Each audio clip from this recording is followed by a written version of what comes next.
Hey guys, welcome to episode 213 of Stand Up. Joining me today, former federal prosecutor, legal commentator, now podcaster, YouTuber, and the king of all media, it's Glenn Kirschner. Joining me, as well as my favorite personal political pundit, Bill B. in DC. I'm Pete Dominick. Time to stand up with me right now.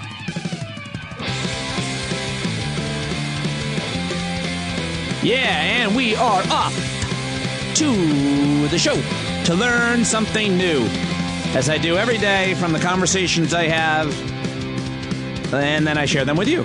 That's pretty much the show. I got a lot of smart friends that I've met over my years in broadcasting and show business and politics, media and travel and life. And I reach out to those people and I ask them questions that I generally have no idea the answers to. Sometimes I do, and then I talk a little bit myself, just to further the conversation, as I did yesterday with David Orr and Maysoon Zaid, which a lot of you love that.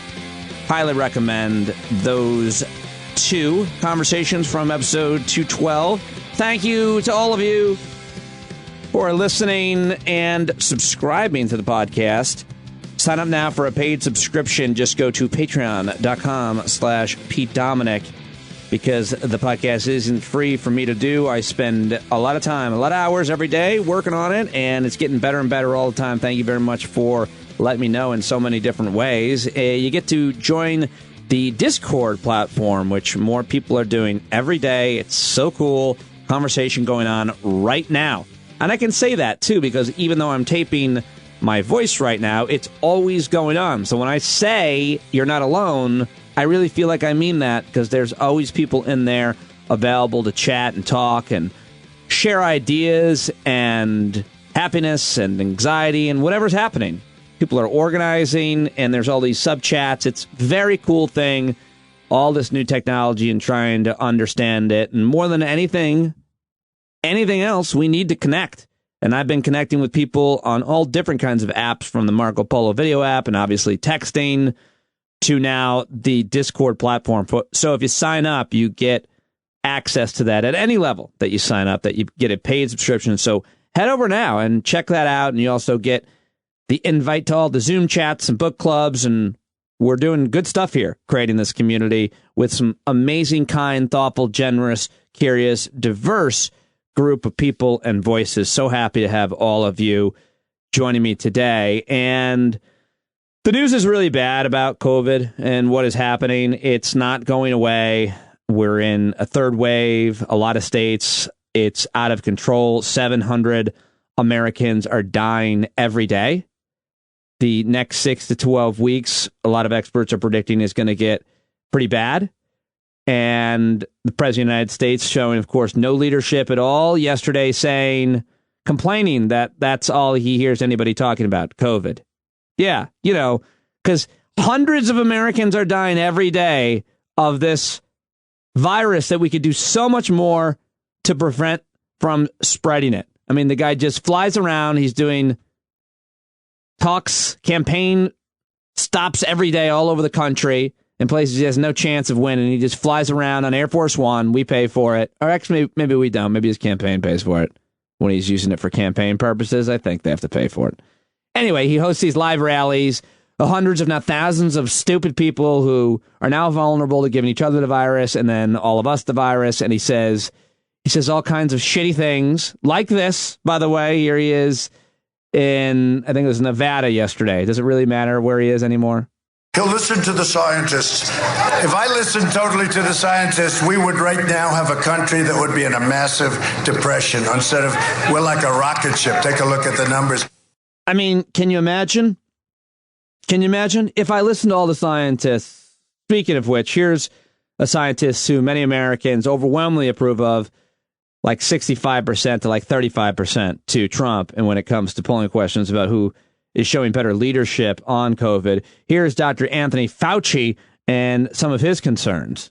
We have a lot of challenges ahead of us, and I can't help thinking that we're really going through a time that's disturbingly anti-science in certain segments of our society. That's very troublesome to me.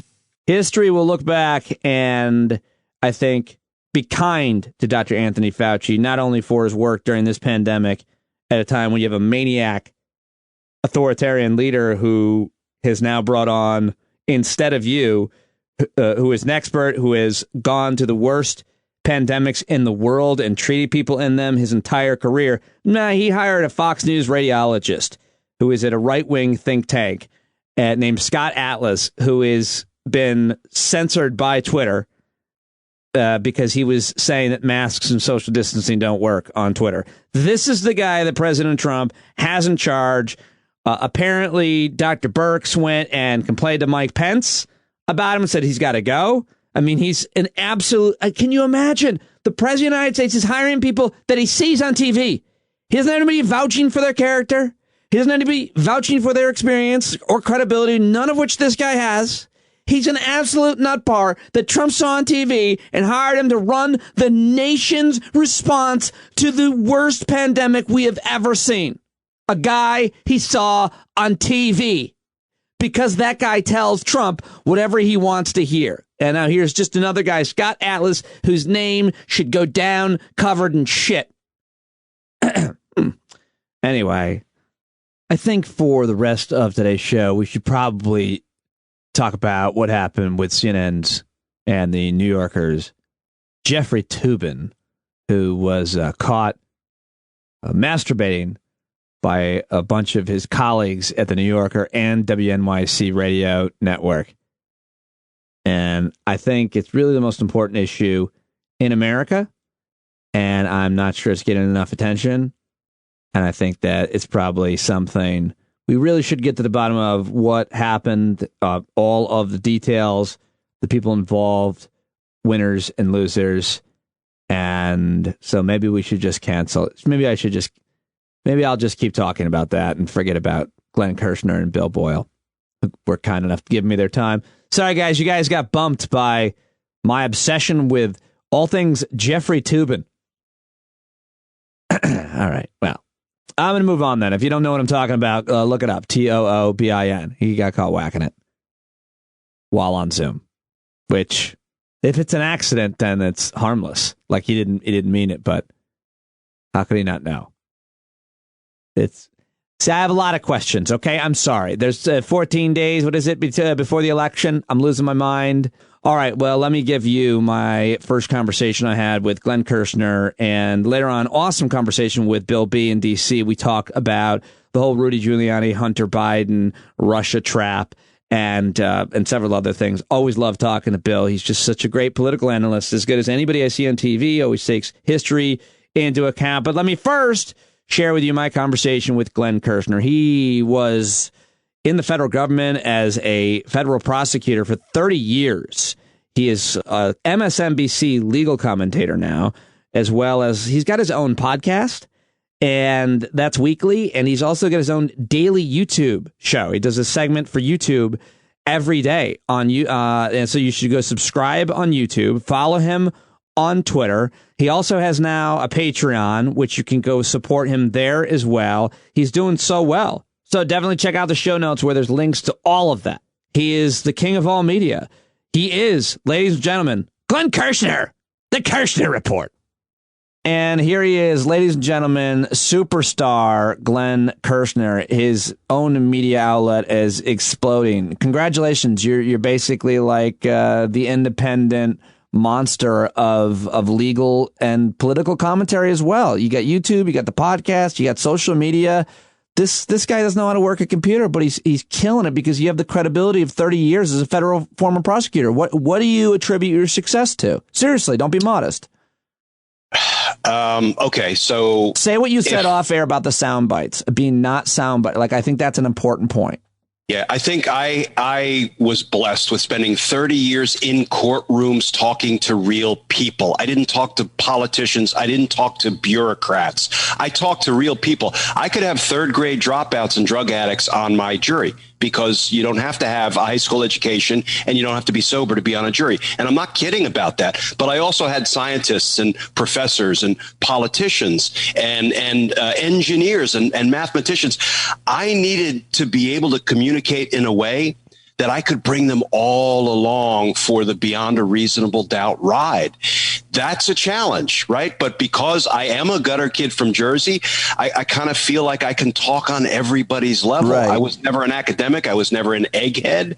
And I think those skills that I learned in 30 years on my feet in courtrooms translate pretty well to breaking down the legal issues of the day and giving people some common sense explanations of what the heck this administration is doing to us, to the United States, to the immigrants who come here. And I think that skill translates. So I'm really lucky. Let me just ask you, I wanted to ask you a question that's kind of outside of what you generally talk about, because of what you just said, I think, you can really give a great answer. I mean, anybody can have a decent answer on this question, but based on the fact that you dealt with so many different types of people from so many different walks of life, not only, talking about the juries, but the powerful people that often you put behind bars, and obviously all the rest of the people in government. You were, Army JAG. I mean, and now working in media. You've been around titans and homeless people. And so you also, I think, understand a good bit about psychology, because you have to, if you're a trial lawyer, try to understand what a jury is thinking. And so my question to you, and it's a question for anybody, is how do you understand the support that Donald Trump has? How do you talk about that with people? And how often do you run into people who you respect, like, admire, may have worked with, that are actually still supporting this guy? Because somebody recently asked me, what happened to you, Pete? Why are you so angry about Donald Trump? I'm like, nothing happened to me. What happened to you? How are you not angry? How do you explain the support for this man who is, take politics out of it, he is a monster of a disgusting human being? Yeah, here's the way I explain it. There are some people who have something fundamental missing in their lives, whether it is success or opportunity or a loving family or a welcoming community. They have a great big hole in them. And Donald Trump fills it with hate, and he fills it with xenophobia, and he gives them somebody else to look down on. And when your station in life is miserable, if you at least have somebody else to look down on, then you can say, yeah, but I'm not them. I'm doing better than them. Donald Trump fills the void in people's lives with hate. And, I don't call people maggots. I don't call them MAGAs. I don't, because, there is no us and them in America. There's just us. There's different flavors of us. There's the us that formed Donald Trump's base, who he's filling with hate, right? But you know what? I think it's our job, Pete, to try to fill them with something else. It may sound Pollyanna, but if you fill them with real opportunity, maybe you can push a little bit of the hate out of them. But Donald Trump gives them nothing but hate, and they're on a losing team, but at least they're on a team. They're on that losing, hateful Donald Trump team. The same reason I continue to root for the Redskins. They disappoint me every game, every year, every season. But it's still my team. So I think when you're on Donald Trump's hateful team, you can't leave it because there's nothing else out there for you. You're still saying Redskins? Yeah, I shouldn't know. We just call them the Washington team now. I heard they named themselves Antifa. Is that not true? Watch. It's funny. So there's a scout for the Skins that I've gotten to know now. And I said, why don't you just go with truth in advertising? Call them the Washington Losers. Well, I'm a Jets fan, so. Well, there you go. I met Joe Willie when I was a kid. Oh, really? Yeah, I've met him before. He seemed like a nice guy, nice enough guy. And Randy Rasmussen, too, which, hero of mine. I've got all kinds of stories about meeting my heroes, and I'm usually let down, especially when they're sports heroes. All right, let me ask you about, you've been doing a lot on your show, your daily YouTube show and your weekly podcast about the confirmation hearings for Supreme Court nominee Amy Coney Barrett. Real quick, there's no possible way she does not get confirmed, right? I mean, there's nothing. That's my belief. Yeah, unless a couple of Republicans, grow a conscience or grow some actual concern for the American people in the future of our rights and a woman's autonomy over her body. So, yeah, I think she gets confirmed. How do you think Democrats handled the questioning? Some people argue that they shouldn't have even shown up. I disagree with that. But what do you think of the overall strategy and performance of the Democrats that were in the judicial? Yeah, I am I am comfortable criticizing them, like when they refuse to flex their muscles when it comes to enforcing their subpoenas that the administration just thumbs its nose at. I think they handled the questioning extraordinarily well because they realized they weren't going to defeat the nomination. So they spoke directly to the American people. They didn't really care what Amy Coney Barrett's answers were to their questions. When you saw somebody like Senator Whitehouse give us 20 minutes of mind-blowing dark money that's infected our judicial system in a way that I didn't even know, that's got me thinking of some reforms that we need to put in place. I thought that was brilliant. When you have people just talking about how Amy Coney Barrett is going to destroy healthcare, pre-existing conditions, right? She's going to do everything she can to give the government the opportunity to crawl up into every woman's uterus and make decisions for that woman, which I find obscene. She also, mind you, see, now I'm going to get off on an Amy Coney Barrett rant. The question was, how did the Democrats do? They did well because they used it as a vehicle to play to the citizens in connection with the upcoming election. And that was genius. That was exactly right. Well, let me just, my one issue is that we focus so much on the social issues surrounding gender and race and those decisions about women's reproductive rights and obviously issues regarding race. And what we don't think enough about is the decisions that the Supreme Court makes that are, quote, business friendly. And I hate that phrase. And what she said or really didn't say about climate change. Like I'm not, it's not like I'm weighing, what oppression and discrimination or what affects people more, but I kind of look at it and say, when you make all of these decisions that, like Citizens United, that allow unlimited money in campaigns or that allow giant corporations to do all kinds of things that destroy the planet and communities and people's lives, those decisions are not nearly as sexy as some of the women's reproductive rights or, gay marriage, or as you talked about in your podcast, even interracial marriage between black folks and white folks, which are really super important and we like to think have been decided and we don't need to go back. But I feel like these pro-business decisions, Glenn, are more dangerous overall than almost anything else. Have you thought much about that? It's a great point. The dark money, when you talk about pro-business, I think it's the dark money of Citizens United that has now infected all three branches of government, the judiciary in a way that I didn't even know until I saw Senator Whitehouse explain it all for me. But it was already infecting the legislature. It was already infecting the executive branch. So that, I think, is a special kind of evil that runs the risk of just kind of destroying democracy. So, I get your point that the social issues get us all excited, but the business issues, the money issues are the ones that can destroy democracy in a different way than taking our personal rights to love who we love, marry who we marry, have, autonomy over our bodies, buy contraceptives. Right? Can you believe she has a beef with married couples lawfully purchasing contraceptives? I can. There's a lot of people. There's way too many people that do in our country. It's just that we generally don't take them seriously, much less let them get close to power in most communities and most states in this country because their views are so archaic. I mean, she's one of these people that was involved with this super ultra-Catholic group, which is the group that Margaret Atwood based her book, The Handmaid's Tale, on. I mean, it's absolutely insane, this idea of, can you imagine, Glenn, if either your wife or my wife was subservient to us? I mean, it's horribly terrifying. People believe these things, and then they're on the court.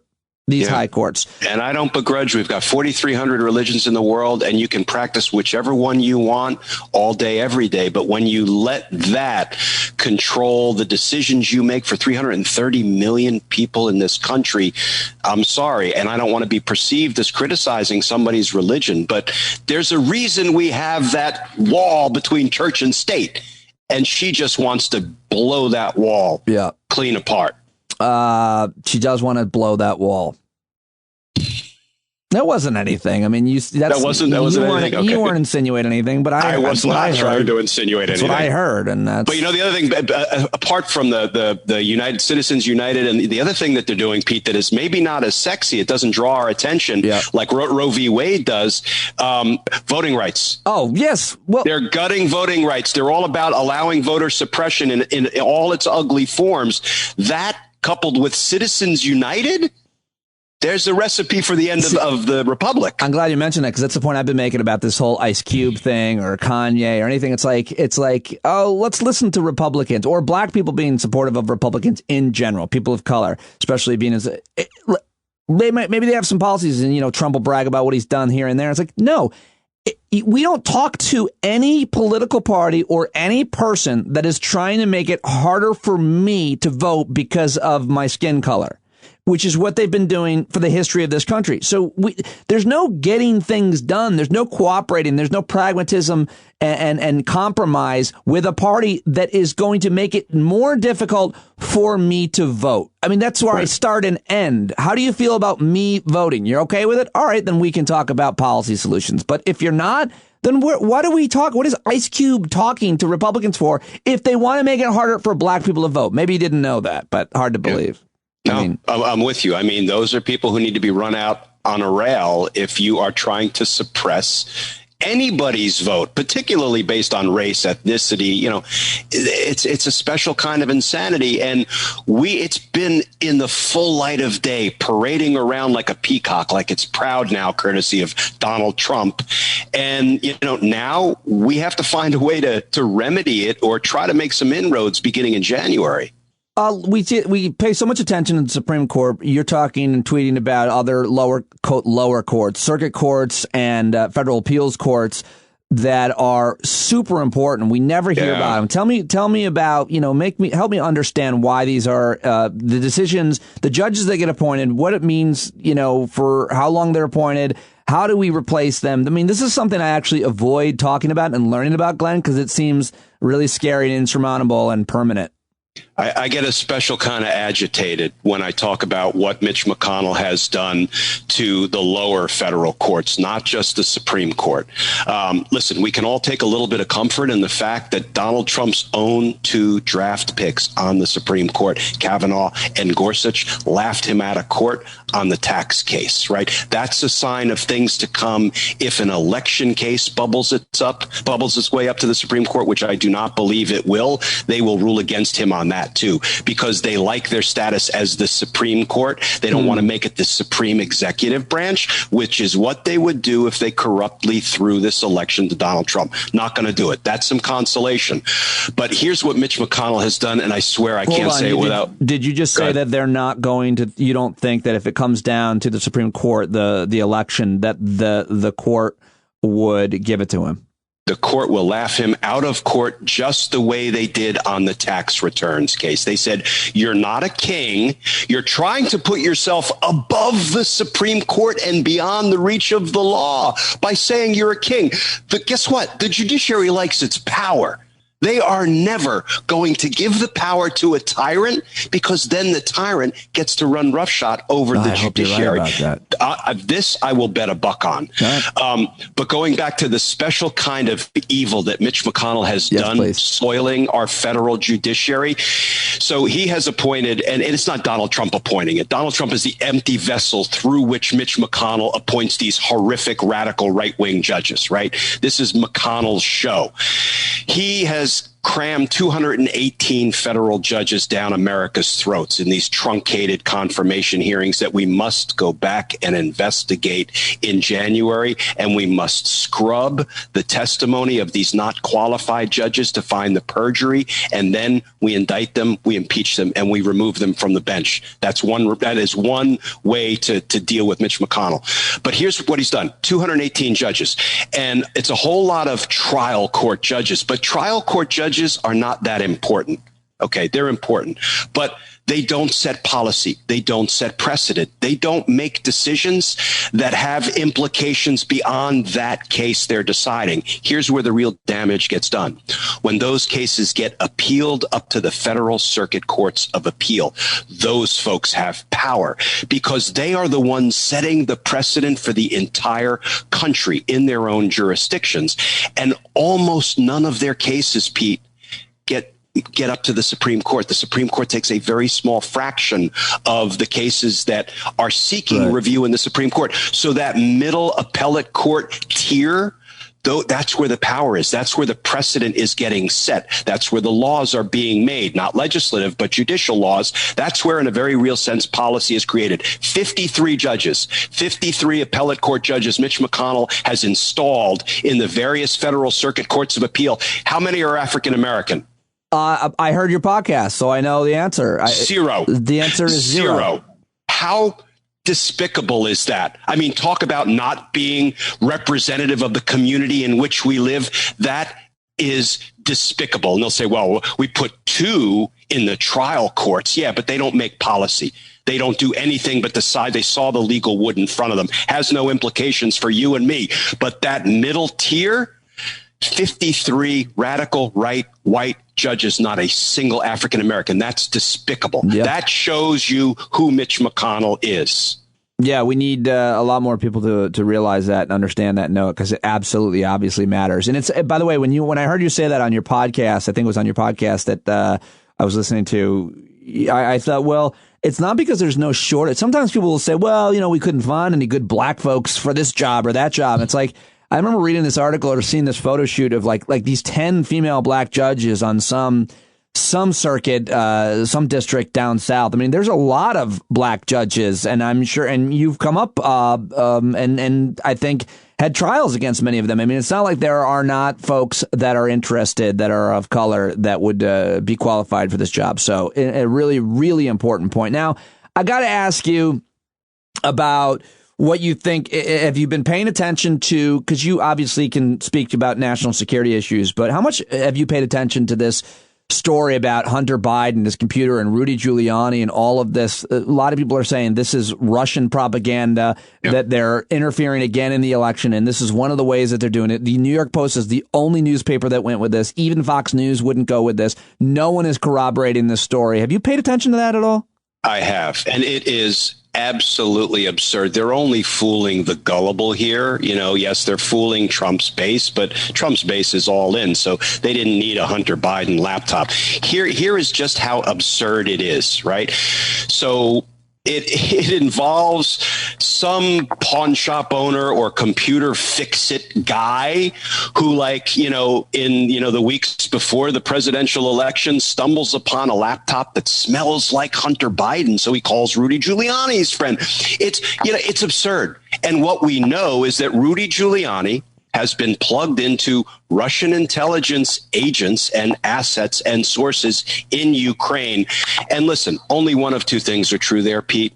Either he is just stupid, gullible, naive, and foolish enough to be duped into not knowing he was dealing with Russian intelligence sources, or he's complicit. I'm going with the latter, because as foolish as he is, he knew exactly what he was doing. He was on a mission to try to get some dirt on Biden, just like Trump tried to get President Zelensky to do, and then scrub it a little bit, bring it to the United States, and then launch it into the campaign as an October surprise. It couldn't be more transparent. This is foreign interference in a U.S. election, and it's criminal, and Rudy Giuliani is going to get indicted for it, albeit not until 2021. This is transparent nonsense. Yeah, and it's a really important issue, I think, for folks to pay attention to, and at the same time not give any credence or credibility to the story. And then can I add, Pete, that what does Lindsey Graham do when it's such a ridiculously, transparently false story and Russian propaganda to boot?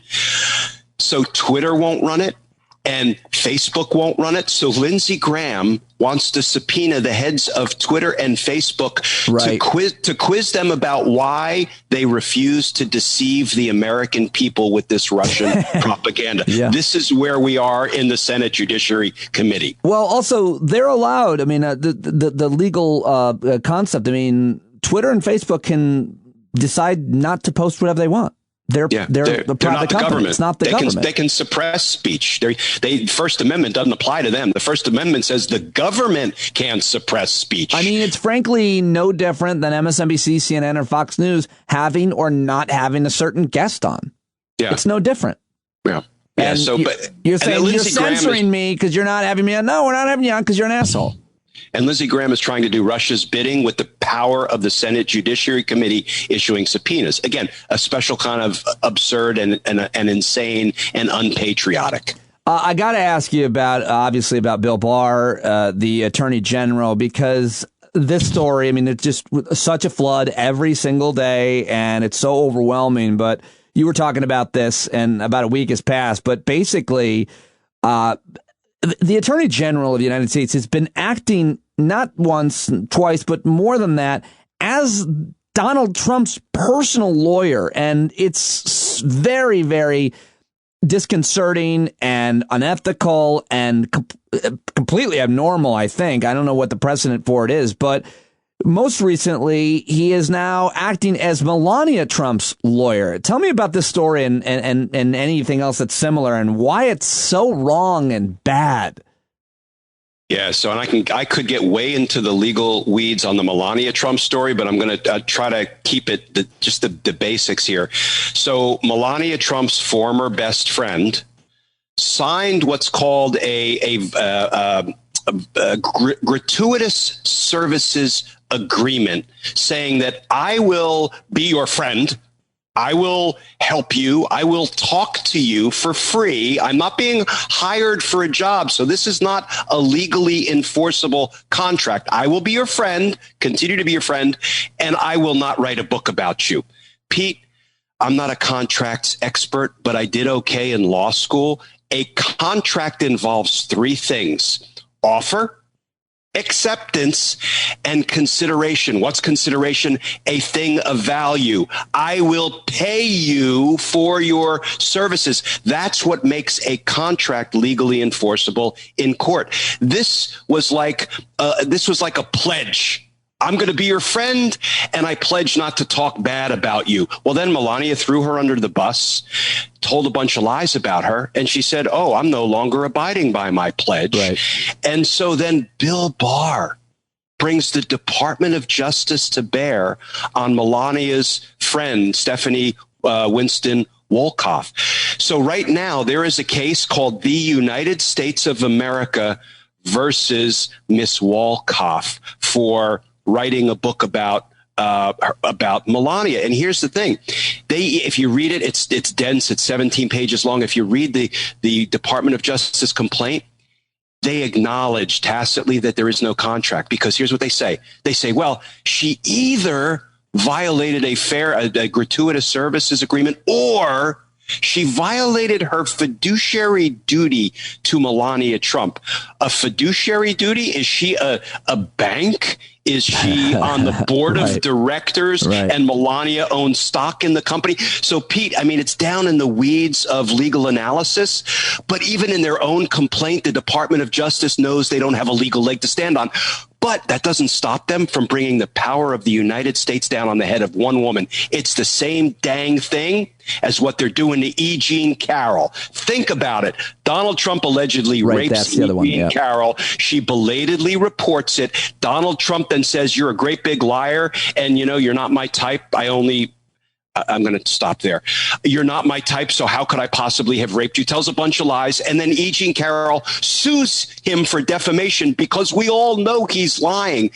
Bill Barr says, I am going to remove Donald Trump from the suit, and I am going to bring the United States of America crashing down on the head of a rape victim and a defamation victim, E. Jean Carroll. Pete, when I was in the Department of Justice for nearly a quarter of a century, that's not what we did to victims. We helped them. We propped them up. We tried to vindicate what happened to them, what was done to them. Bill Barr is victimizing the victim all over again. And here's the thing. They're going to lose that case, too, because the United States can only take over if the president was acting within the scope of his official duties. And when he called her names and said she was too ugly to sexually assault, he was not acting in the scope of his official duties. So the DOJ is going to lose this one, too. It is horrific what Bill Barr has done to the Department of Justice. Do you still talk to people that are at DOJ now? I do. Do you ever talk about the conversations that you have with those folks? I feel like you don't. I talk with my friends who are still, these are my lifelong friends. No, but I mean, like on your show or on Twitter, you know, I've got friends. You don't say anything. I keep them private. Why? Why not say, hey, I talk to people at DOJ who feel this way or that way? Because, well, first of all, when I'm asked questions like how demoralized are they? I'll answer those kind of questions generally. But when it comes to specifics, it's up to those people how they want to play it, whether they want to come forward, whether they want to speak out, whether they want to be. How demoralized are they? They couldn't be any more demoralized. But here's the other thing. They are demoralized because they know they have a corrupt attorney general, but they also bury their cases in their caseloads every day on behalf of the American people, trying to win justice for victims and trying to protect the community. So they're demoralized because Bill Barr is at the top trying to destroy the department's reputation. But they're such good, hardworking, dedicated people that they just keep their head down and keep doing their work. And they know better days are coming. Well, it would seem some of those people, and this is the last thing I want to talk with you about, some of those people worked on what happened in Michigan. At DOJ, certainly the FBI. I talked with my friend Ali Soufan about this last week, and I pressed him on, these ideas that sometimes the FBI, it seems like they make a criminal and they entrap them. I mean, I don't know the legal terminology of it, but sometimes you look at these idiots and you're like, this guy wasn't actually going to do anything. He was just talking a big game. And yeah, he had some guns, but he wasn't actually going to do anything until the feds stepped in and gave him all the plots and plans and the bomb supplies, dummy bomb supplies for him to detonate it so that they can prosecute him. And Ali Soufan talked about the difference between the laws on domestic American citizens when it comes to terrorism versus foreign citizens, and how much harder it is to try an American citizen as a terrorist. But of course, if you look at the threat matrix facing America now, in terms of terrorism, it is absolutely these white anti-government, right-wing conspiracy theorists, terrorists who plotted to kidnap Gretchen Whitmer, the governor of Michigan, and they got caught, and that's a good thing. But what do you think about that whole case, the way it went down, and does that give you a certain sense of faith in the way that the DOJ is handling stuff like that? I have always had faith in the FBI. I worked closely with them when I was prosecuting RICO cases in the federal court in DC. I have always been impressed, certainly by the agents that I worked with. Now, there have been some missteps, and worse when you look at some of the stuff that Inspector General Michael Horowitz of the Department of Justice found went on in the FBI with respect to the FISA warrant fiasco. And those people have been held accountable. So every organization is going to have weak spots and bad actors. But I trust the FBI to conduct these investigations without crossing the line and entrapping people. We're not going to get into a whole discussion of the law of entrapment, but I don't believe they are entrapping people. I think what they do is they make sure that what is going on, that they are surveilling or learning about through social media or what have you, is really dangerous talk that has the real prospect of blossoming into violent crime. And they weigh in, and yes, then they want to work that case to get as much evidence as they can. And it may feel a little off because it feels like they're ginning it up, Pete, but they're really not. They're just giving these people enough wiggle room and enough of an opportunity to continue their violent chatter. And then it's the FBI's job to take it down before violence occurs. It's a tough balance to strike. I trust the FBI all day, every day to strike the right balance. And if they get it wrong, it will be exposed in court and those cases will be dismissed, which I have also seen. And someday we'll have a talk about the exact case I saw it in. So listen, I'm with the FBI. I am not with Bill Barr, but I am with Chris Wray, and I'm with the hardworking agents of the FBI for whom I have great respect. All right. Then I guess the final thing I will ask, even though I said that was the final thing, is, election day is, 2 weeks away, and there's all kinds of concerns about what is going to happen, what could happen. I know you're not a political scientist, but what do you think? Because, my specific question is, a lot of people are saying that Joe Biden might, make a deal with Trump, similar to, Ford and Nixon or whatever. You've been very outspoken about wanting to prosecute Trump and everybody else involved with his horrible crimes.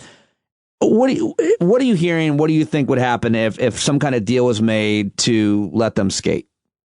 I think you would have civil unrest, and not violence necessarily, but civil disobedience and protests. If we let all of these political criminals get away with what they've done to the United States, to the American people, to the immigrants, the children they threw in cages, right? That Jeff Sessions says we must take the children, and Rod Rosenstein adds, and I don't care if they're infants. If these people are not held accountable, that is one enormous step toward the end of the republic, because we are inviting, we are encouraging, we are welcoming the next Donald Trump and a corrupt cabal to do the same dang thing.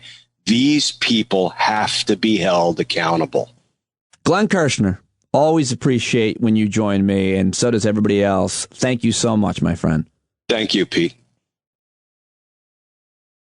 There he goes, Glenn Kirschner. Check him out on YouTube. Go subscribe. This guy is actually killing it. He's got like 400,000, almost 500,000 followers now on Twitter. And what is he known for? His legal commentary. It's like he's like a TikToker. He's like a YouTuber. He's a big star. He's got a huge following on, of course, as I said, Twitter, but also on YouTube. Massive. Over 100,000 subscribers on YouTube, which is when you get the big coin. I want one of those someday. I'm getting closer and closer to launching a live YouTube show. And I really hope to make that happen within the next, maybe before Christmas. That's my goal. Working with DJ Monzek on the website. It's going really good. Thank you very much, DJ, if you're listening. He's awesome. Great guy. All right. So anyway, Glenn Kirschner's great. Subscribe to all of his stuff. At the show notes, you can get his podcast, his YouTube, his Twitter, and his home address. I'm kidding about the home address. All right, sorry. I want to share now with you my conversation with Bill B. in D.C. That's his Twitter handle, by the way, at Bill B. in D.C. He is simply one of the smartest political analysts I talk to. He's very thoughtful. He's very nuanced. He is opinionated, and he's got a lot of moral clarity. We don't agree always on everything in terms of all of that, but he pays such close attention to what is happening in the news, and living in D.C., he's got all kinds of different sources who talk to him because he's such a curious guy and a well-connected guy. So I always love talking to Bill, and I wanted to get the straight skinny on what the deal was with this whole Giuliani, Hunter Biden, New York Post story that nobody else is giving credence or credibility or printing. Even Fox News is skeptical to, although they did touch on it and stir it up a little bit. Anyway, we talked about that and several other things. I always love talking to Bill and love sharing these conversations with you here on the Stand Up with Pete Dominick podcast. Here it is from yesterday. It's interesting that they can measure ballots, returned by a political party. So Democratic, voters have voted 23,000 ballots. Republican 13,000, no party 8,000.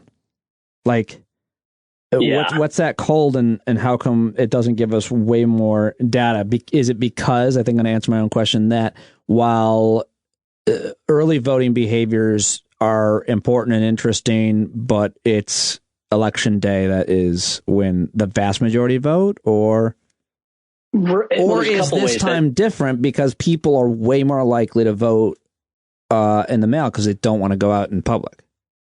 Yeah, it's tough because a couple things happen. Like in the South, for instance, there's lots of, or at least there used to be, lots of Democratic voters who vote Republican on national races all the time, but don't bother to change their affiliation, right? Oh, so they might be affiliated with a Republican, but then you assume to be counting them as a Republican vote, but they actually vote other party, Democrat or whatever. Or the other way. I mean, in the South, typically old school Democrats are still registered as Dems, but they vote entirely Republican.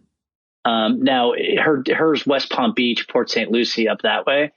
I mean, I'm just looking at the Cook people think that that's a Republican +5 district in general. So that's not an easy race to win. I'm not sure if she's favored or not, but it's a tough race in a normal year. But is this a normal year? Probably not. Probably not. Well, specifically because people are more likely. Like, what do you think about people? The likelihood, have you seen any data on of what percentage of people are going to be voting by mail? I mean, you can call it absentee, but it's the same, right? Right. Just the idea that people just don't want to go out. They don't want to go out around other people, and it makes perfect sense, except for if you don't think that your ballot is as likely to be counted, to get lost in the mail. I think people are probably worried about that, so I don't know. Well, let me put it this way. 30 million people voted in 2016? Total? Yeah, I think it's 130, somewhere around there. In the current race already, over 30 million people have voted already. In places like Texas, it's 43% of the 2016 voting population has already voted. So you're going to see that, a lot of that. And it's just people are voting in droves. I mean, and that vote split is where they can tell by registration, 53.8% of those are Democrats, a quarter are Republicans, and 20% are not affiliated, which is a really big number. So you're right. A lot of people are going to not want to go into a voting booth, but I suspect this is just a crazy turnout year for everybody. All right, I'm recording. I wanted to ask you some things. Sure.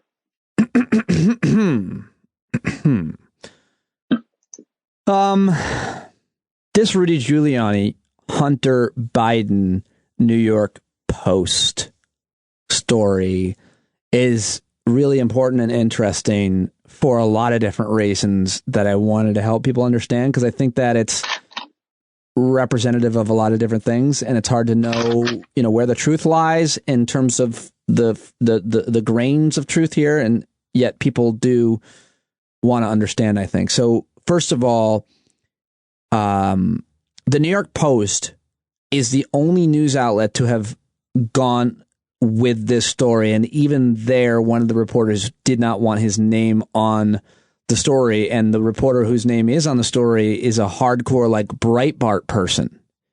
Is my understanding so far that when Fox News talks about it, they talk about it in such a way that, it's not been corroborated. My old friend Will Kane apparently touted it, unfortunately. So sad to see him doing that. So just in terms of who's reported on this, do I have it right? It's only the New York Post. And if I do have it right, why does that matter before we get to the nuts and bolts? Yeah. So what happened to the Post, several reporters refused to have their names put on it. Okay. The one reporter who was on it has only ever had 3 articles in the New York Post, all of which are about this story. And she is a former Sean Hannity associate producer. The other reporter that was on the story didn't find out her name was on it until after it printed. What? Yes. So you have a situation where her name is like Gull Rouge or something, or Full Rouge. She found out after the fact. I don't even think she wrote any of it. So you've got the situation where, we're talking about the New York fucking Post, right? Think how crazy that is. Murdoch-owned, right-wing. People think New York City and they think liberal, but it's not the case. Yeah, the New York Post is a very conservative newspaper. Yeah, yellow journalism of the darkest hue, and just it's amazing. That people there were like, we don't want to touch this. We don't want to be associated with it. It's clearly an incredibly sketchy story. I will tell you this. What's interesting to me is that it looks exactly like a series of other operations that were done like this by the Russians. People don't remember that. Do you remember ClimateGate in 2009? Yeah. Okay. I do. I'm trying to think of the exact. Actually, I guess I don't, because I can't think of the exact details. But yeah. It was a bunch of hacked emails. Hacked emails. My friend Michael Mann's email addresses. That's exactly right. It ruined him. Exactly. It didn't ruin him, actually, but it was very, very hard for him. I mean, they came after his family. That's right. And it culminated in people accusing him of being a Jerry Sandusky type figure. Yeah, it was horrible. I wasn't going to say that, but you said it. But yeah, it's horrible. Well, no, and that's important, though, because you also see similar things happen with the Clinton hack, right, in 2016. You saw where there were all these lurid charges, Seth Rich getting murdered, blah, blah, blah, all sort of ramifying out of the quote unquote leak. They did exactly the same thing in 2017 to Macron in France, just a couple of days before the pre-election news lockdown. Again, a lot of really pretty pedestrian run-of-the-mill emails that were presented in a way as, oh my God, here is that's the thing. Corruption. They're presented as smoking guns, but they're completely misrepresented. I mean, that's right. When they take words out of context, like in ClimateGate, it was hiding the decline, which wasn't talking about a decline in temperatures, but it was talking about specifically a decline with data about tree rings. Like there was nothing scandalous about it, but when you release emails selectively, you can tell whatever story you want to tell about anybody. Right. And so here's what's going on. This is a really old school classic KGB Russian intelligence active measure is the term for it, in quotes, active measures, where you take something you take facts of a certain subject on a certain subject about somebody or some subject in which you want to attack. You then present them in the worst possible way, and then you intentionally garble the story and keep adding more lurid and crazier things to get to the attack that you ultimately want to make, right? And there's the story of this is a KGB operation called Operation Infection with a K. And that was the KGB operation that started with a newspaper in Cyprus. Eventually they passed it on to newspapers in India and slowly built up the story over 15 years by kind of using the original articles as references to the later ones and adding more and more.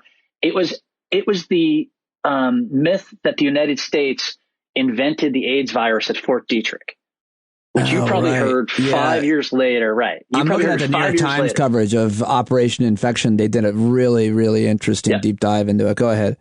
Yep. So you heard that, or not you, but people heard that story 8 years later, 10 years later, 15 years later. Mm-hmm. But there they heard it like mentioned on Mother Jones or something. Right. And so by that point, it was so broken away from where it originally started that you could have spent years finding people saying that this thing had existed. And so in other words, what I'm getting at is this is a really old, tried and true Soviet inflected intelligence agency thing that's been happening forever. And they've just managed to update it to the modern era. And what's different now, which I think is really fascinating, is there's no WikiLeaks this time.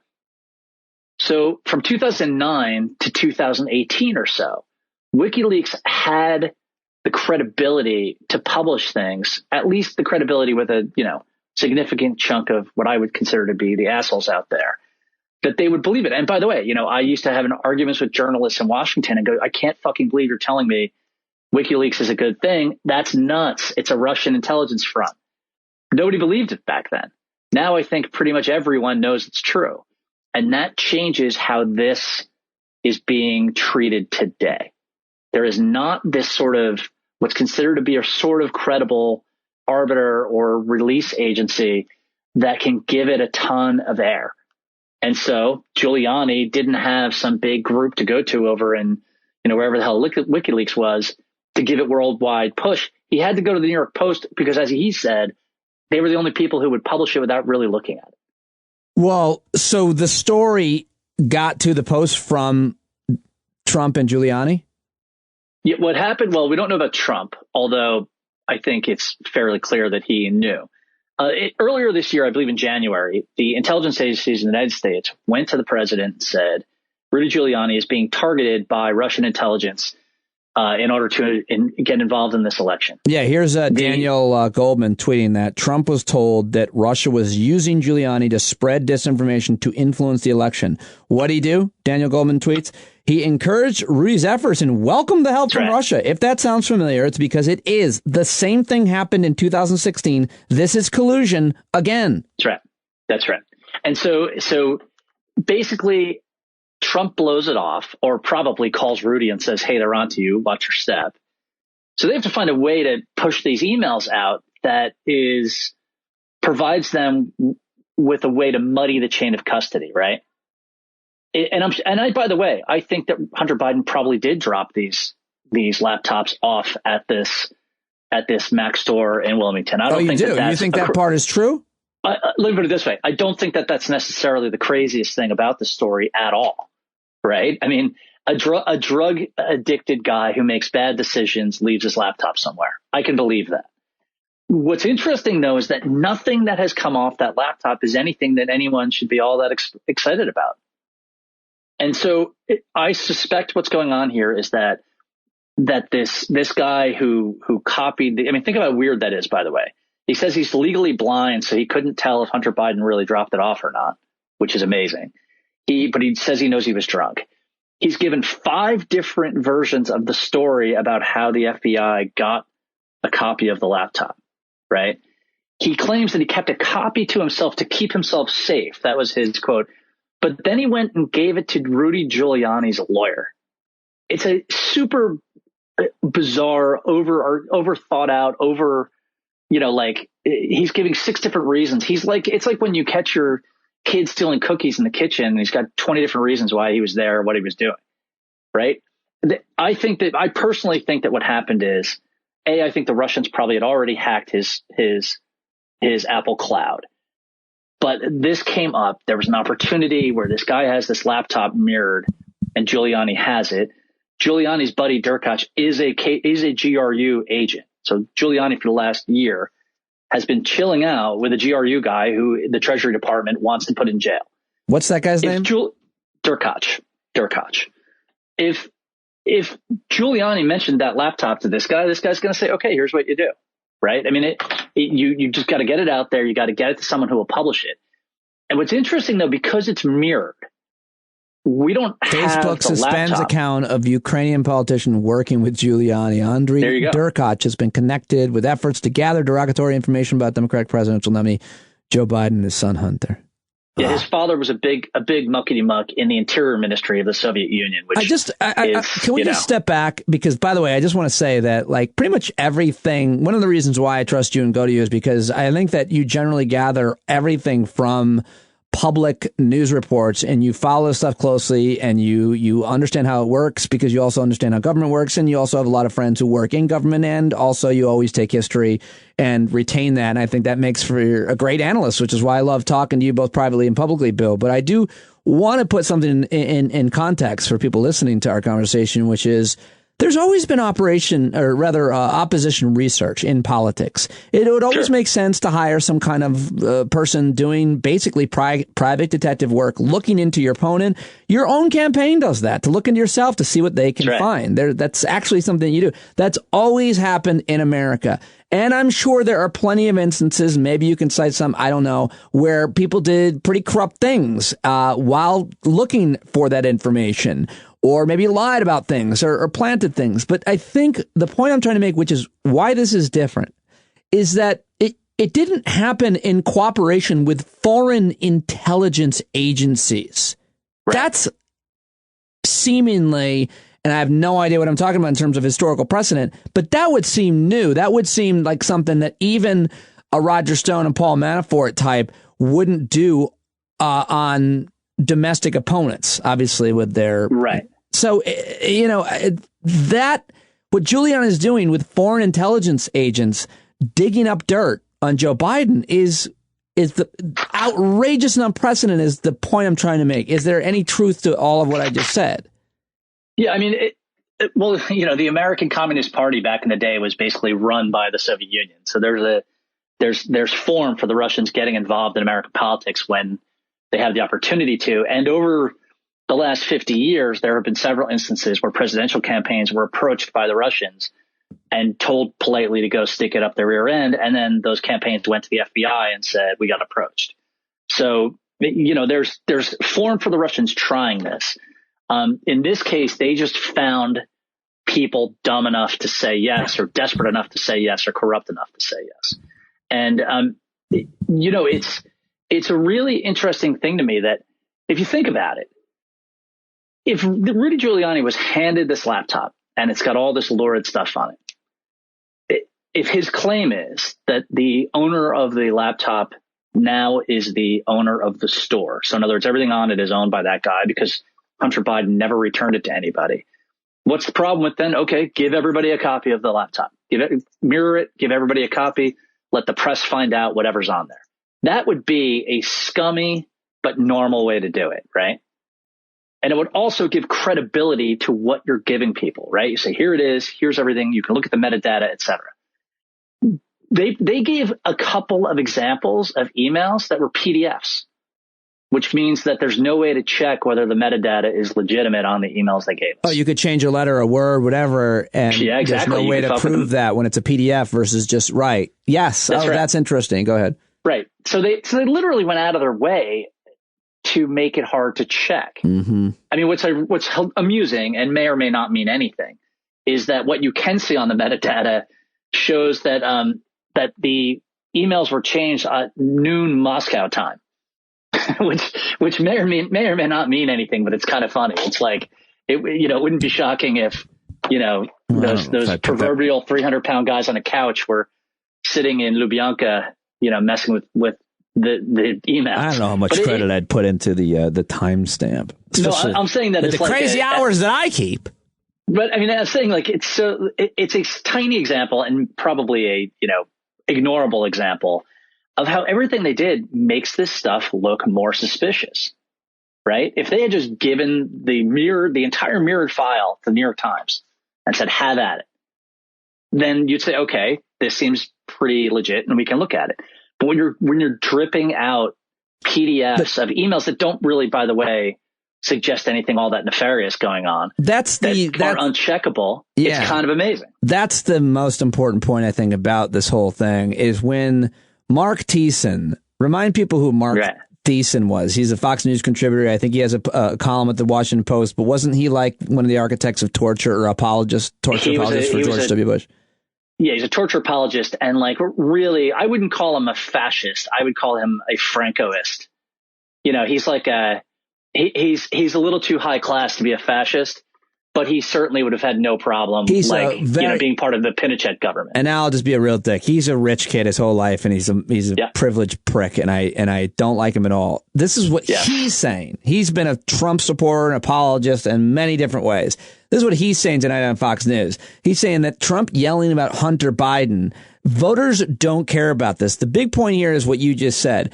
There's nothing in these emails that implicate Joe Biden, who's the candidate. If anything, what we're seeing is continuing to be a narrative that is somewhat sympathetic to a guy who struggled with drugs.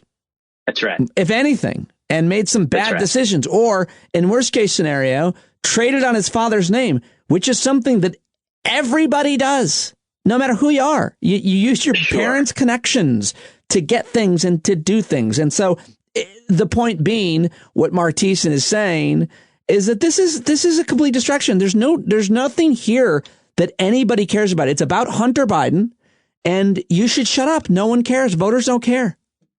Well, and looking at somebody who doesn't care apparently seems really interesting, and that would be the FBI. The FBI has had this laptop since January of 2019. Oh, really? I did not know that detail. That's what they're saying. That is what the reporting is. And the FBI the reporting is investigating that laptop as a counterintelligence operation, which means that the FBI is saying, this looks like these guys, someone messed with this laptop and is trying to use it to influence the election. That's how the FBI is being reported to be treating it. And by the way, we know that's true in a very simple way. If Bill Barr knew that there was something on that laptop that could screw Joe Biden, they would have fired Ray and they would have that information out there. It's a very good point. Yeah, they would be waving that from a flag above the White House. Because what Trump desperately wants is anything that will damage Joe Biden, and Bill Barr has done everything within his power to give him that. And even before Biden was the nominee, to quote vindicate him on the Mueller investigation. And what my understanding, Bill, is that this investigation called the Durham investigation, which has been investigating the Mueller investigation, the results of that have found so far nothing really terrible. They found one lawyer who fibbed on an email.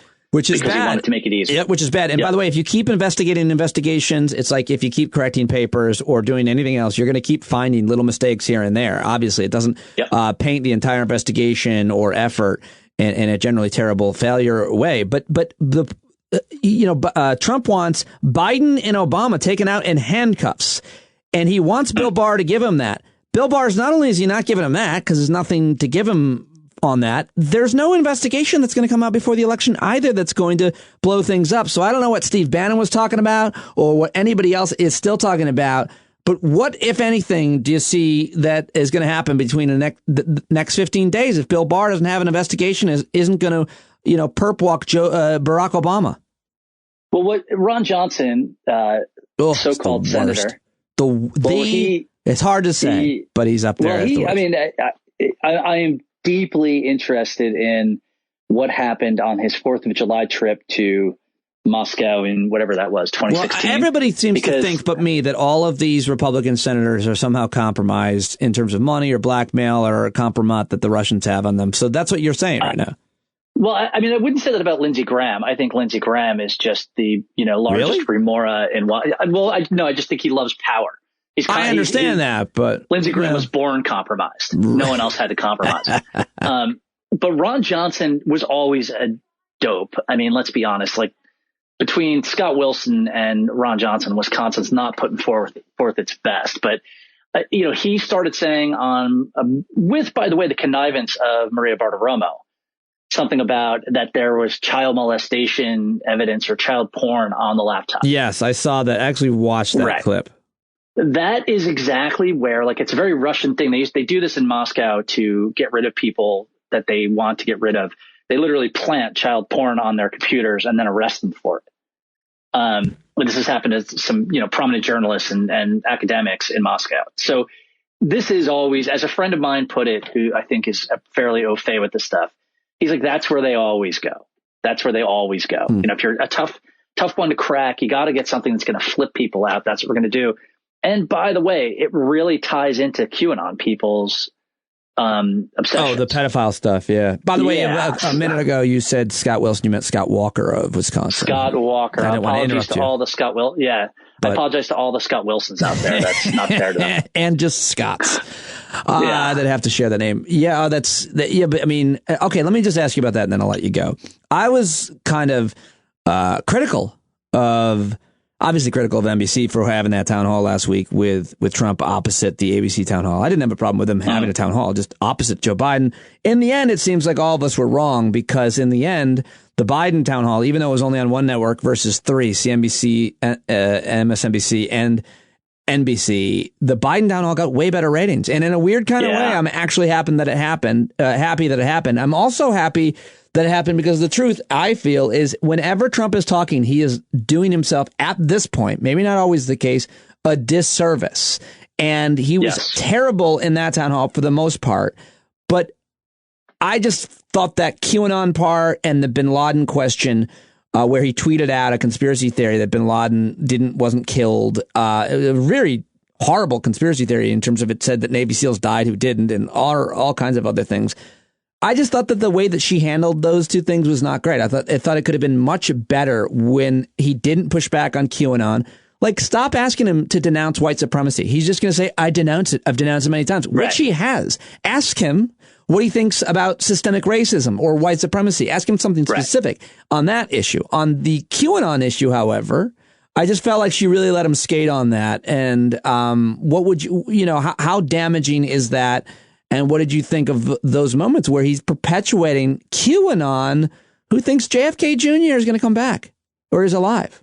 Just start there. Yeah, I mean, it's the longest political suicide that I've ever watched in my life. That's how I see it. Well, I mean, I'm fine with it. Yeah, I mean, no one if Mark Thiessen, as you mentioned before, is going, no one cares about this, then you kind of know. I mean, Trump is up there speaking to his base, and not even all of his base, to be honest with you. Many of them have died. Well, exactly. I mean, the demography is not good for them. I mean, he is in a situation right now where his only hope is that they've been doing a lot of registration on the Republican side. And a lot of those registrations are actually, in the South, older Democrats who voted Republican for 40 years finally switch over their registration to Republican. But so I'm not, he's getting those people, but he had them already. What he's doing now, I mean, it's really just, he's doing what these sort of shabby fascist kind of guys do, which is just continue to air out their own obsessions, because they think that because they got into power once that way, that's the way it's going to work again. And if you look at a Mussolini, a Hitler, a Trump, these guys always continue to do the same thing, and they always continue to make bigger political gambles until suddenly it all falls down on their heads. And I think that's what Trump, and that, by the way, when I say that, I am quite certain that Trump will try to deny the result of the election. And I am quite certain that it's not going to be very fun getting him out of the White House. I think he is going to try and poison the well as he goes. I'm wasting everybody's time by this last question, but I think it's a very possible, and I would even dare say likely scenario, that all of the networks, including Fox News, call the election for Biden on election night. I think that's not unlikely. And if all of the networks call the election, including Fox, if there's no outlier, and any of the media outlets or government sources, and I'm talking about, the secretaries of state of Republican states, or a state that you thought was going to go Republican and there's a shock, say in Texas. Like if the Secretary of State of Texas, for example, or some other state you thought would go red but went blue, isn't questioning the outcome of the election, and none of the networks are, I mean, Trump will do his thing and he'll have Breitbart. Maybe he's got Hannity or, some of the right wing media, but I just feel like that deflates everything if the networks and the Republican secretaries of state aren't questioning the outcome of the election so early in the election, which is why we need a massive turnout. Right. I mean, I'll say this. On the one hand, yes, I think if it's a clear blowout and he wins, not even Texas, but if Biden wins Florida, for instance, obviously it's over, right? Oh, I don't know. I don't know. Is it obvious that it's if Florida? What I thought Pennsylvania was the state. Biden wins, but if Biden wins Florida, Pennsylvania doesn't help him. Why is that? It doesn't help Trump. Because Pennsylvania is 20 electoral college votes. Florida's 38. Okay. I don't know. And so you win Florida, and you just, there's no path for Trump, right? If he doesn't have Florida, he absolutely has to have Florida. And what's Florida looking like right now? 15, 14 Florida's looking 3-point lead by Biden, maybe. So it's close. It's looking close. It's close. Definitely close. Election day turnout, like the weather matters, and we know how Florida goes. Right. Well, so say that Biden wins Florida, right? Do we know? Are we that confident that the Republican Secretary of State in Florida is going to certify the result? I am. I think I wouldn't be. Yeah. Well, I trust your opinion more than mine, but at least not right away.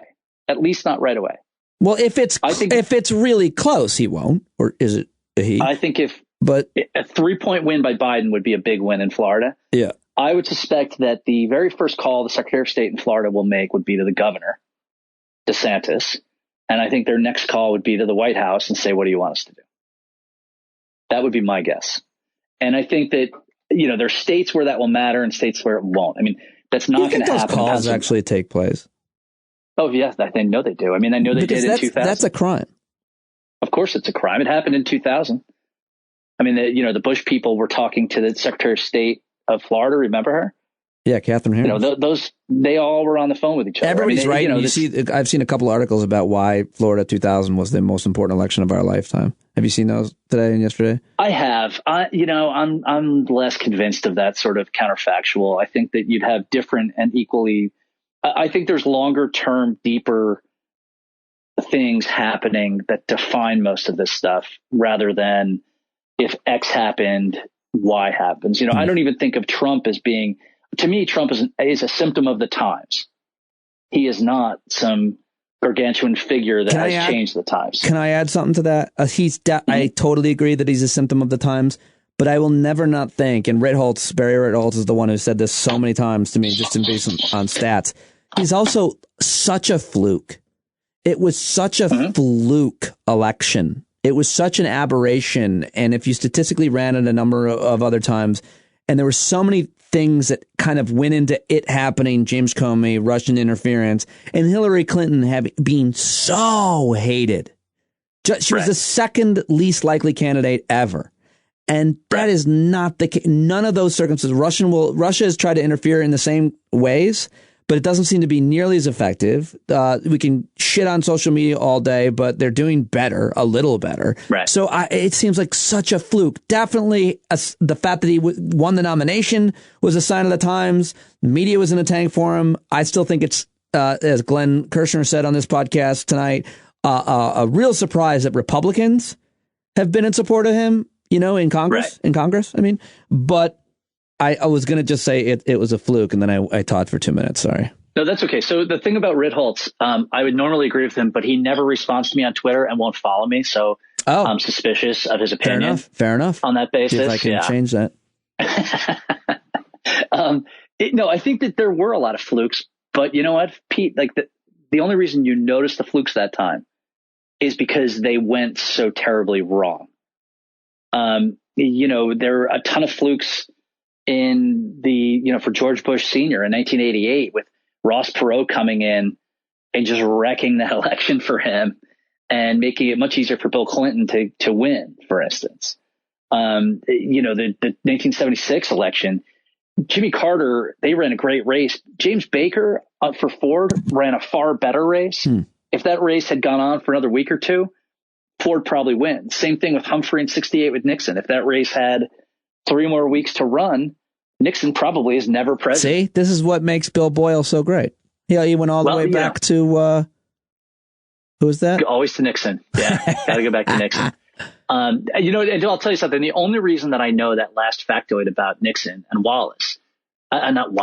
Hubert Humphrey, sorry, is that my father was working in politics back then and actually was in a meeting with 5 guys and Hubert Humphrey where he said, we're making a big comeback, but we probably don't quite have enough time. We need a couple more weeks. And sure enough, he lost by 1.5? So it's, it's all flukes. But there are sort of larger, long-standing, the French call it a longue durée, historical things going on. And in this country, our longue durée right now is that we've been in a war for 20 years. It's that the Clintons, because of the way the Democratic Party was set up, were allowed to stick around for so long, right? That the Republicans were able to build up this incredible, sort of propaganda line against Hillary Clinton. It's how the power of money in politics would allow somebody like Trump to kind of come out of nowhere and be competitive. Well, about how the Republican Party as a party barely works now, right? Where the Democratic Party still functions as a political party, the Republican Party doesn't anymore. So there's a lot of big things out there that matter more than. Why do you say the Republican Party does not work as a party? Give me a example of what you mean as to why that's true.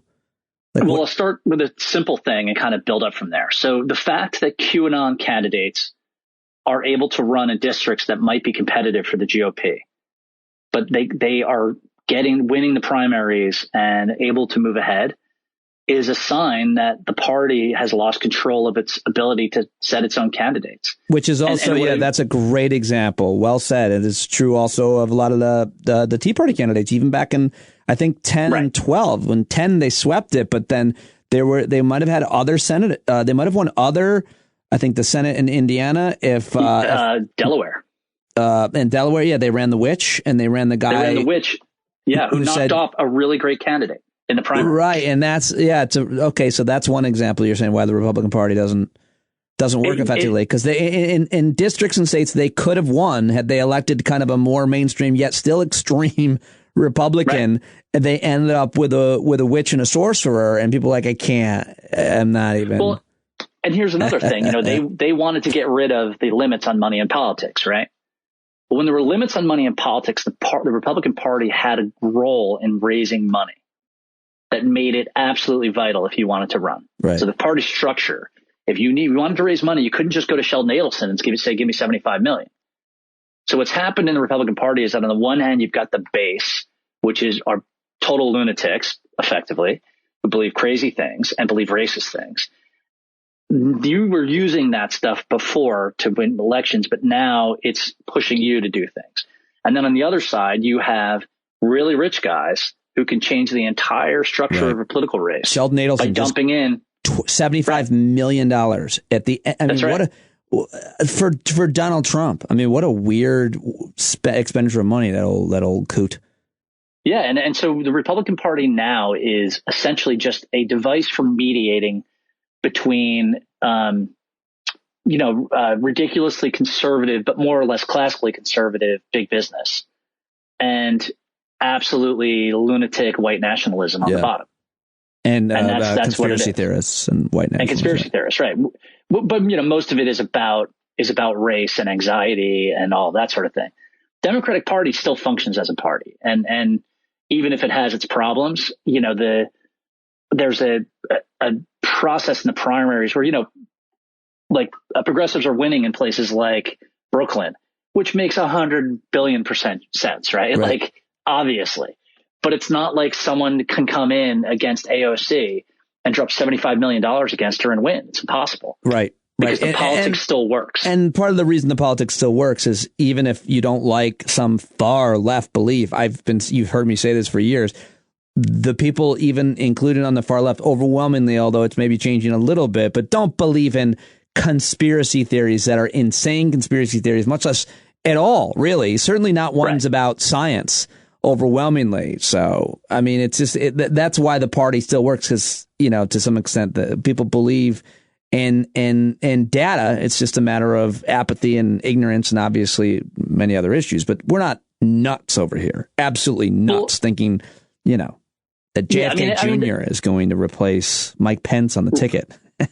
Right. I mean, the core thing that if you really want to get down to brass tacks, is that people on the right think that people are immutable, whether by race or sin or economic condition or morality. People are basically what they are, and that's it. Mm-hmm. People on the left think that people are improvable. And if you want to look at the entire history of the world, it's why, for instance, like the communists killed a lot more people than the Nazis did. And yet you or I or almost everybody would viscerally clearly look at the Nazis as being worse, right? And the reason that happens is because you understand that even on some level, no matter how fucked up the Russians were, on some level they had a philosophy that they thought they were trying to make the world better, however awfully terrible that was. Versus the Nazis were not trying to make anything better. They were literally just trying to kill people because they didn't fit certain characteristics.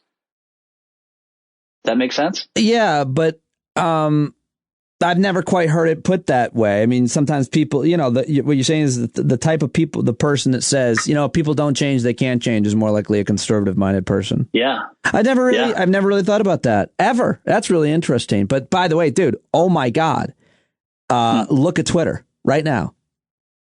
Jeff Toobin is just been announced as the replacement for Mike Pence by Donald Trump. Twitter has. No, that wouldn't shock me. I have decided Jeff Toobin has been treated very poorly. Has been treated very badly, Jeff Toobin. That would be amazing if Toobin was named the VP.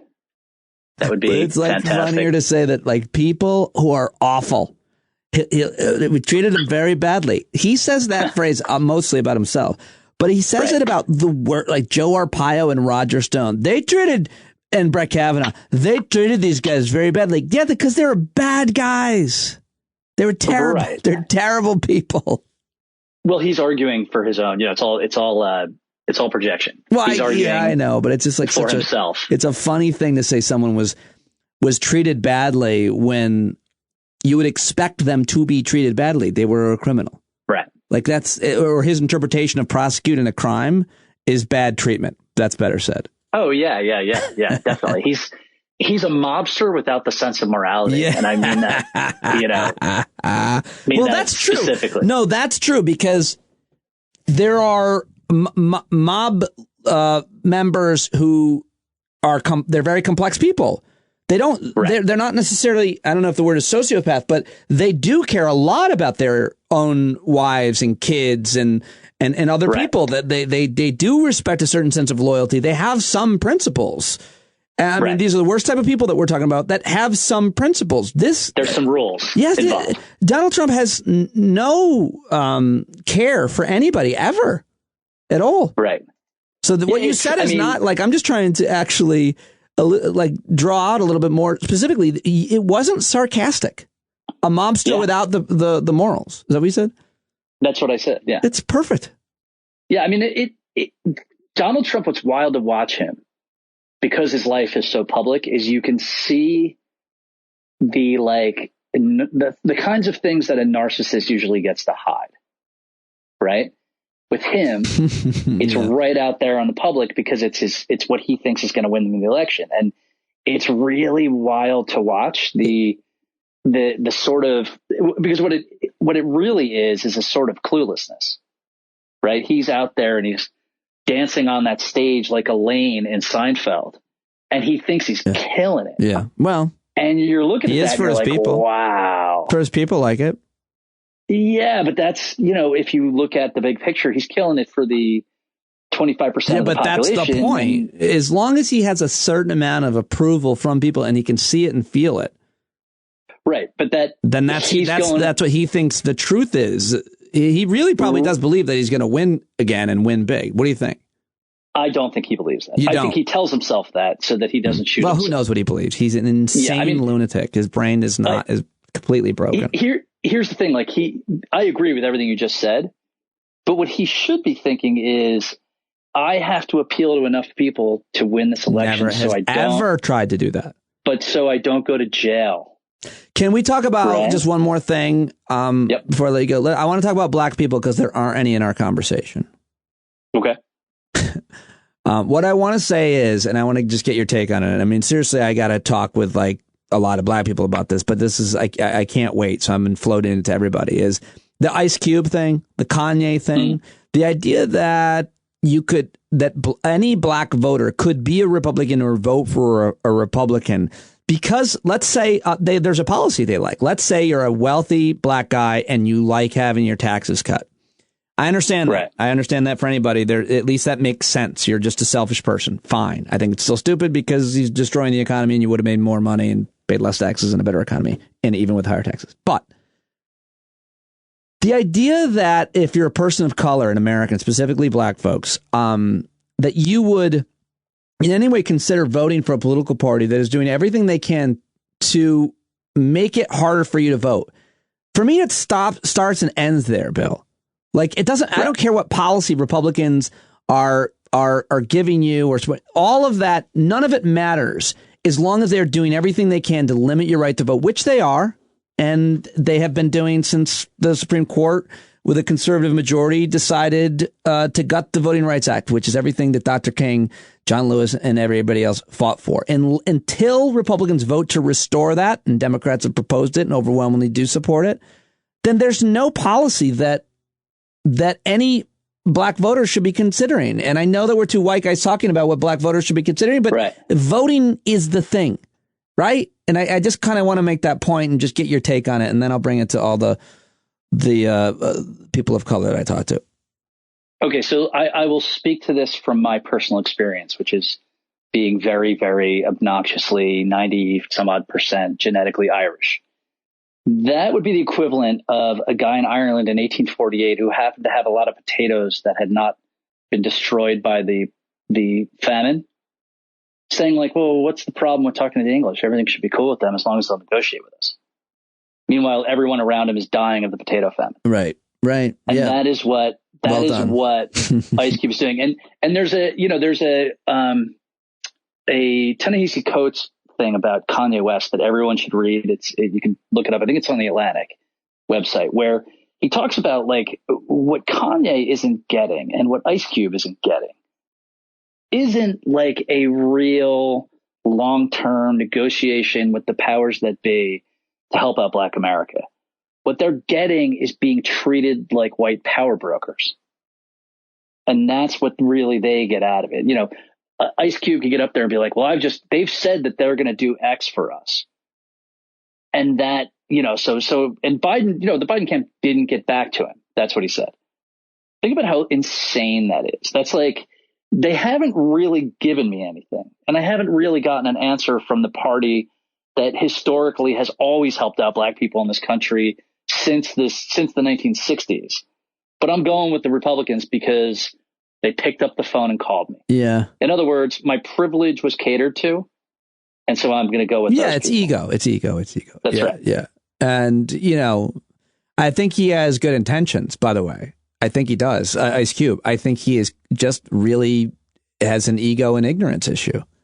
Clueless would be a good way to put it. Yeah. I mean, and that's true of a lot of celebrities that desperately want to do the right thing and they use their platform too, but they're wrong. I mean, I hate to pick up on another Black guy, but Chris Rock's recent kind of political analysis is way off. He specifically said Democrats were more distracted by impeachment than the pandemic, and that was patently not true. The timelines don't even cross, and he got a lot of credit for being critical of Democrats, and you're like, nah, that's just not true, Rock. It's not. I call him Rock.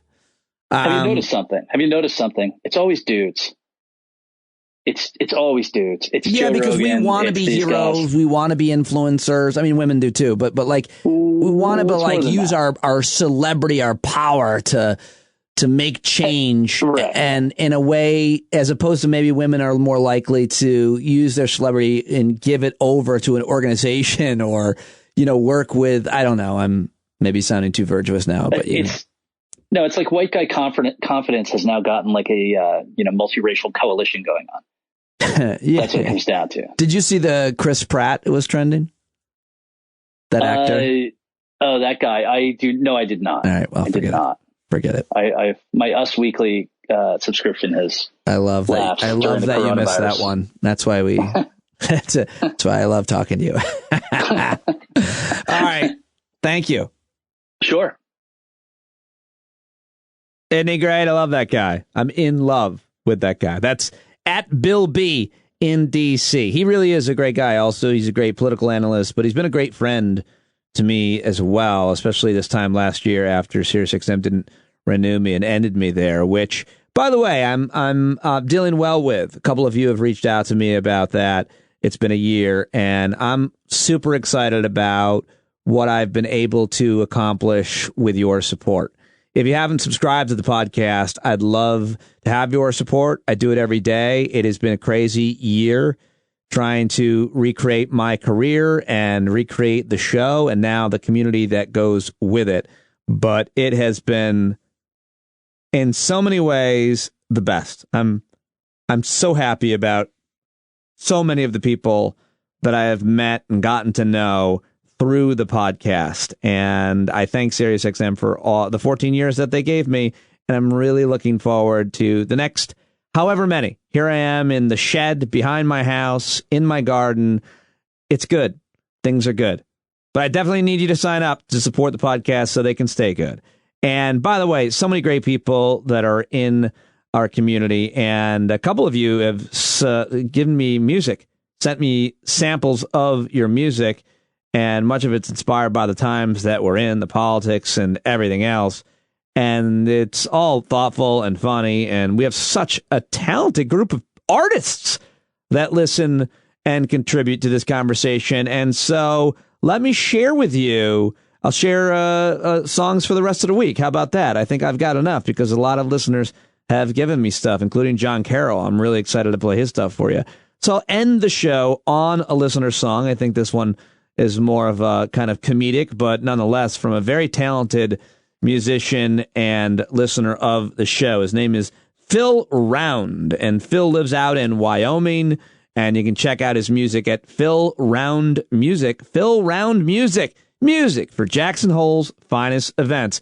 And Phil, I love this. It's hilarious. It's funny. It's filthy a little bit, maybe. And it's just great. So thanks for sending it to me. I don't know if this is the debut on a podcast, but here it is from Phil Round. It's If Only I Had a Brain. I love you guys. You're not alone. Take it away, Phil. I have stole the GOP. Now that party is all me. The country's gone insane. I can lie through my teeth. There's no low I'm not beneath, 'cause I haven't got a brain. The polls make me so grouchy, I think I'll blame Doc Fauci. MDs are just so lame. Got my own doc here to train us. He just came in from Uranus, where he found me a new brain. Oh, I can tell a lie like you've never heard before. On a whim, I'd make shit up and start a war. Stop a pandemic, whatever for. I could be so very merry, not a human dingleberry, delighting in the strain. If I told you where my heart is, you'd say no, that's where a fart is, and perchance maybe your brain. Oh, I could tell you why the sky's above the floor. I could think I never have done that before, but then I'd stop and bang a whore. I like the doggy Stormy Daniels. I learned that trick from spaniels, nothing from which I refrain. I wouldn't while away the hours getting Russian golden showers if I only had a brain. People say the man's a demon. He has special magic semen. A peacock is less vain. But when your name is Donald Trump, you're afraid to take a dump, 'cause you just might lose your brain. Where's my brain? Where's my brain?